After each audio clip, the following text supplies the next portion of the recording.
Now the topic 9.7 is direct sums of cyclic groups. As we can see the definition under the heading. It's an abelian group. G is a cyclic. It can be generated by a single element G. If G has an order n, then G can be written as like this. G is isomorphic to Zn. If G has infinite order, we can write it like this. In the special case where G has order 1, G is itself the identity, so G equals 0. We denote the group of order 1 by the simple 0. So the complete list of the cyclic group is like this. I've written here. Moreover, no two of these cyclic groups are isomorphic since they all have different orders. So if we have two abelian groups and we find that they are isomorphic to different groups in this list, then we know that they can't possibly be isomorphic to one another. Now here's the next definition. As you can see on your screen, which is a finitely generated abelian group is one that has a finite set of generators.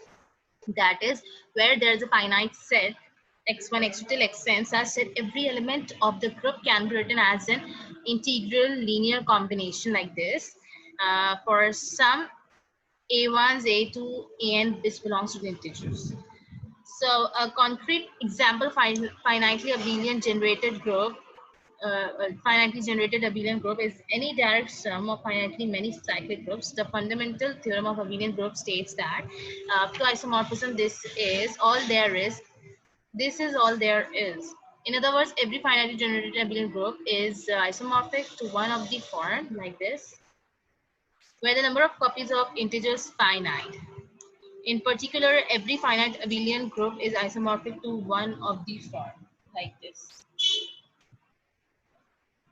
Here's the example, which is a matrix of 4 by 3, in which is isomorphic to this. Here we swap the two rows from first row and fourth row. Next, we have applied this operation, and this matrix becomes this. Now, subtracting the column 2 with column 1 and column 3 with column 1, we will get this.